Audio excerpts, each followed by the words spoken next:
नमस्कार. मुलांना बाजारातील चिप्स किंवा कुरकुरे देण्यापेक्षा त्यांच्यासाठी आज आपण घरीच खाऊ बनवणार आहोत. आवाजावरून तुमच्या लक्षात येईलच की हा किती कुरकुरीत होतो आणि शिवाय हेल्दी देखील, कारण हा आपण बनवणार आहोत तांदळाचं पीठ आणि मुगाच्या डाळीपासून.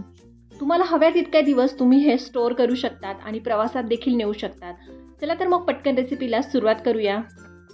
तर ही तांदळाची पापडी करण्यासाठी एका कढईत किंवा पॅनमध्ये आपल्याला 1 वाटी पाणी घालून घ्यायचं आहे. या पाण्यामध्ये आपल्याला 1 चमचा जिरे घालून घ्यायचे आहे. त्यानंतर आपण चिमूटभर हिंग घालून घेणार आहोत.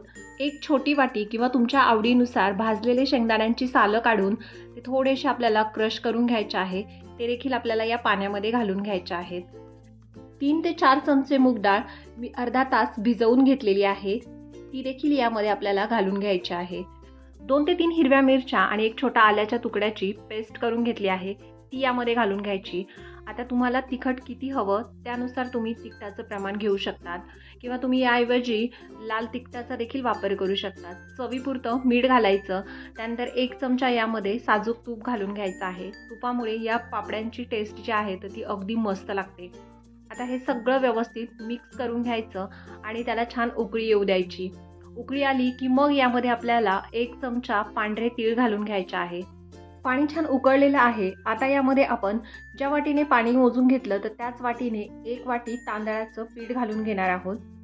तांदळाची पिठी घातल्यानंतर आपल्याला गॅसची फ्लेम जी आहे तर ती अगदी लो करायची आणि व्यवस्थित आपल्याला सगळं मिक्स करून घ्यायचं आहे.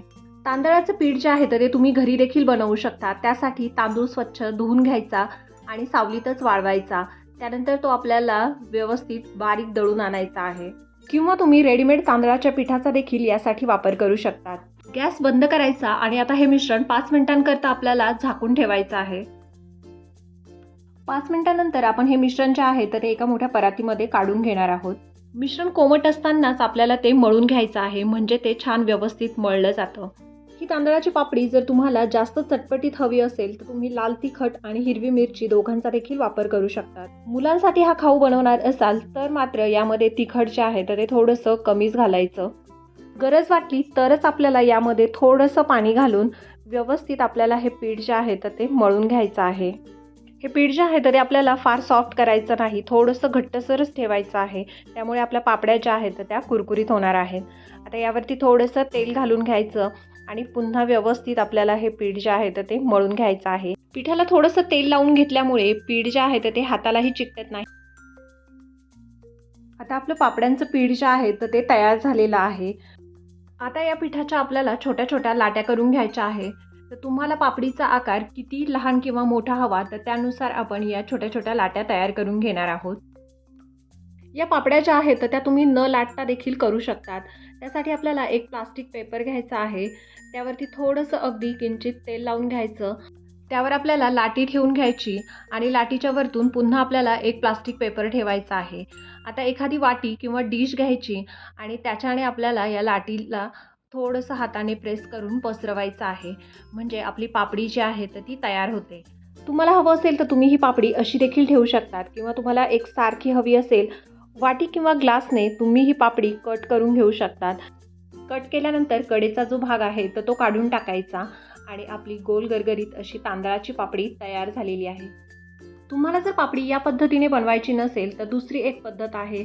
तर त्यासाठी आपल्याला पेपरवरती लाटी ठेवून घ्यायची. त्यावरतून पुन्हा आपल्याला प्लास्टिक पेपर ठेवायचा आणि लाटण्याने आपल्याला या पापड्या लाटून घ्यायच्या आहेत. अगदी झटपट या पापड्या लाटल्या जातात. छान अशा पातळ देखील होतात. आता आपल्याला पुन्हा याला वाटीने कट करून घ्यायचं आहे, म्हणजे त्या एकसारख्या होतात. कडेचा एक्स्ट्राचा भाग काढून टाकायचा. तांदळाच्या पापड्या सॉफ्ट होऊ नये त्यासाठी आपण सगळ्या पापड्या ज्या आहेत तर त्या लाटून एखाद्या कॉटनच्या कपड्यावरती पसरवून ठेवणार आहोत आणि सगळ्या पापड्या करून झाल्या की मग आपण त्या तळायला घ्यायच्या आहेत, म्हणजे त्या व्यवस्थित अशा कुरकुरीत तळल्या जातात, सॉफ्ट पडत नाही किंवा फुगत नाही. आता तेल छान गरम झालेलं आहे आणि मीडियम फ्लेमवरती आपल्याला या तांदळाच्या पापड्या ज्या आहेत तर त्या कुरकुरीत होईपर्यंत छान तळून घ्यायच्या आहेत. पापड्या तळून झाल्या की त्या एखाद्या ताटामध्ये किंवा चाळणीमध्ये उभ्या करून ठेवायच्या, म्हणजे त्यातील एक्स्ट्राचं तेल जे आहे तर ते सगळं निघून जातं. खमंग आणि कुरकुरीत तांदूळ आणि मूगडाळीच्या आपल्या पापड्या तयार झालेल्या आहेत. या पापड्यांमध्ये आपण मूगडाळ, शेंगदाणे, तीळ, जिरे यासारख्या सगळ्या पौष्टिक गोष्टींचा वापर केलेला आहे. त्यामुळे या पापड्या लहान मुलांपासून मोठ्यांपर्यंत सगळेच खाऊ शकतात. तुम्ही हे प्रवासात देखील नेऊ शकतात. तुम्ही या बनवून महिनाभर जरी स्टोअर केल्या तरी त्या शेवटपर्यंत कुरकुरीतच राहतात. तांदळाच्या पापड्यांची ही रेसिपी तुम्हाला कशी वाटली ते कमेंट करून नक्की सांगा. आवडल्यास लाईक करा, शेअर करा आणि सबस्क्राईब करा.